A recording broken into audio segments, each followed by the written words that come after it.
Ak si počas chudnutia stále hladný, problémom nie je tvoja pevná vôľa. Problémom je, že máš nedostatok informácií. Je to chyba jedál, ktoré si vybral. Tvoje telo dostáva zlé signály a ty o tom nevieš. Ty len dojedáš svoju porciu a už vieš, že ti bude málo. Asi zúfalý, lebo ďalšie jedlo ťa čaká až o niekoľko hodín. Prvé, čo ti napadne, nemám pevnú vôľu, chudnutie nie je pre mňa. Pritom si len spravil jedlo, ktoré ťa fyziologicky nevie zasítiť. V tomto videu ti ukážem, prečo sa to deje, prečo po jedle cítiš ešte hlad a ako to zmeniť a konečne netrpieť počas dietovania. Existujú 4 veci, ktoré rozhodujú o tom, či budeš po jedle sýty alebo zase za hodinu hladný. Väčšina ľudí robí chyby vo všetkých 4 a práve to 4. ťa možno prekvapí, takže sa poďme na ne pozrieť. Inak všetko ohľadom správneho stravovania riešim aj v mojom online coachingu. Odkaz nájdeš v popise videa a v komentároch pod videom. Prvá vec, ktorá ovplyvňuje, či budeš sýty. Ak ješ zdravo, ale si stále hladný, pravdepodobne robíš práve túto chybu. Čo také fit smoothiečko alebo granula? Tvária sa ako dobré jedlo, ale zasítia ťa možno na hodinu. Smoothiečka sú tekutá strava, ľahko stráviteľná, takmer nulová sýtosť. Nie náhodou sa používajú v dietách na priberanie, nie na chudnutie. A granola? Zdravé suroviny, ale vysoká kalorická hustota. Aj v malej porcii je kopec kalórií a presne kvôli tomu ťa nezasíti. Zjedol by si ich aj za kýbel, kým by si sa cítil plno. Rozdiel nie je len v kalóriách.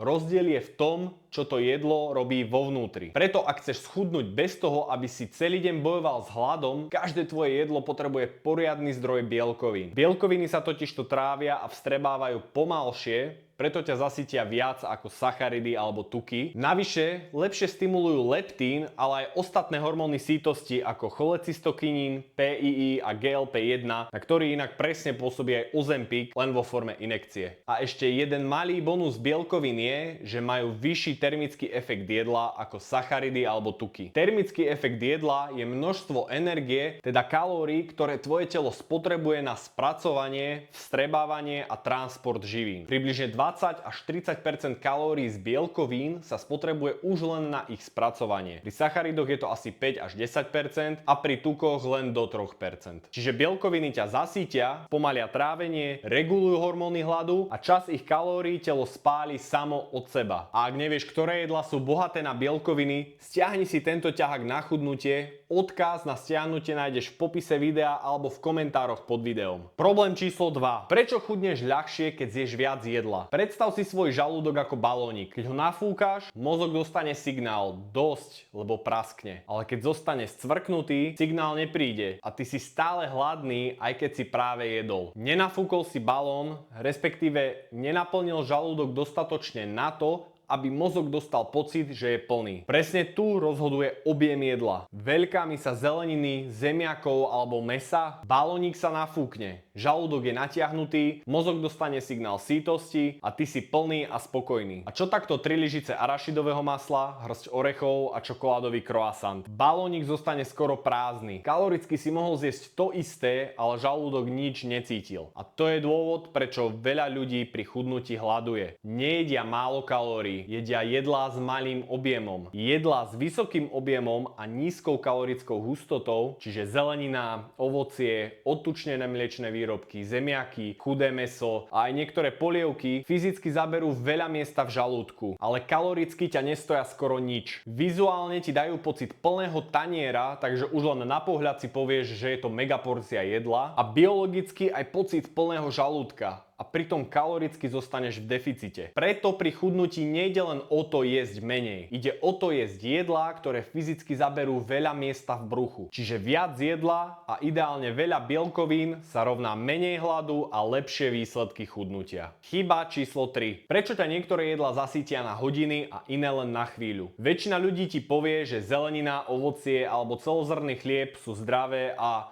na chudnutie. Ale málo kto vie, prečo sa to hovorí. Nie je to len kvôli nejakým vitamínom, minerálom alebo zdravým cukrom. Reálnym dôvodom, prečo sú tieto potraviny dobré počas chudnutia, je vláknina. A vláknina funguje na viacerých úrovniach naraz. Poprvé, spomaľuje trávenie. Jedlo zostáva v tráviacom trakte dlhšie, čo znamená, že pocit sýtosti trvá dlhšie. Nie hodinu, ale pokojne 3 až 4 hodiny. Po druhé, vláknina sa napúči v žalúdku, absorbuje vodu, zväčší svoj objem a nafúkne sa, čiže zaberá viac miesta v bruchu. Takže zelenina, strukoviny, ale aj niektoré ovocie ťa zasítia dvojnásobne svojim objemom a aj vlákninou. A po tretie, stimuluje tie isté hormóny sytosti ako bielkoviny. GLP-1, PII, cholecystokinín. Telo dostane viacero signálov naraz. Žalúdok je plný, trávenie je spomalené a hormóny hlásia dosť. A na rozdiel od cukru alebo bielej múky, vláknina nespôsobí rýchly skok inzulínu a následný pád energie. Čiže žiadny pocit únavy po jedle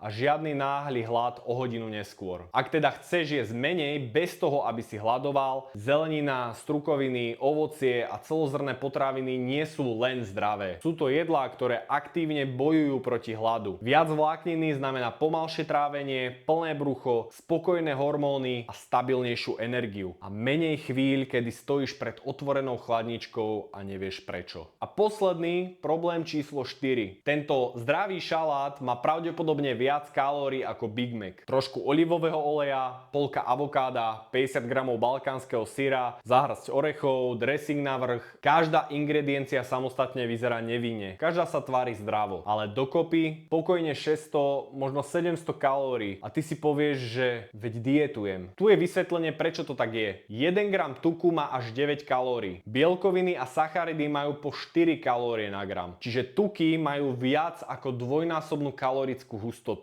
Malé množstvo, ale obrovský kalorický dopad. A keďže objem je malý, tvoj žalúdok ani nevie, že si jedol. Telo sa necíti síto, ale kalorický deficit je dávno preč. Takže tuky si treba sledovať. Nie sa ich báť, ale sledovať, aby si to neprepískol. Lebo tu prichádza druhá strana mince, o ktorej väčšina fitness videí ani nehovorí. Ak budeš jesť veľmi málo tukov, tvoj hormonálny systém bude rozhodený. A to nehovorím len tak. Tuky sú základnou stavebnou látkou hormónov. Testosterón, estrogén, kortizol, všetky potrebujú cholesterol a mastné kyseliny na svoju produkciu. Keď telu dlhodobo odopieraš tuky, produkcia hormónov klesá. U mužov to znamená nižší testosterón, čiže menej energie, menej vitality, horšie budovanie svalov, pomalší metabolizmus a teda paradoxne ťažšie chudnutie. U žien to môže znamenať výpadok menštruačného cyklu. Telo to vyhodnotí ako stav núdze a reprodukčný systém jednoducho vypne. Keď vo vyššom kalorickom deficite ešte odopieraš telu tuky, môžeš očakávať, kedy sa ti zastaví menzes. A rozhodené hormóny znamenajú silnejší hlad, nižšiu energiu a horšie udržiavanie svalovej hmoty. Všetko, o čom sme si dnes hovorili, bielkoviny, objem, vláknina, funguje horšie, keď hormonálny systém nefunguje správne. Tuky nie sú nepriateľ. Ale to, že sú zdravé, ešte neznamená, že sú bez obmedzení. Zdravé tuky v rozumnom množstve, napríklad olivový olej, maslo, avokádo, orechy, ryby, sú súčasťou každej dobrej stravy. Pomáhajú so sytosťou, spomaľujú trávenie a držia tvoj hormonálny systém funkčný. Len si musíš uvedomiť, že lyžica olivového oleja navyše nie je žiadne neviniatko. A šalát plný zdravých ingrediencií môže byť kalorická bomba, ktorá sa tvári ako dietné jedlo. Tak sa už prestaň pri každom jedle pýtať, je toto zdravé? Začni sa pýtať, zasíti ma to? Lebo zdravé jedlo, ktoré ťa nezasíti, ťa nenaučí jesť menej. Maximálne ťa to naučí myslieť na jedlo celý deň. Ty potrebuješ počas dňa riešiť dôležitejšie veci ako to,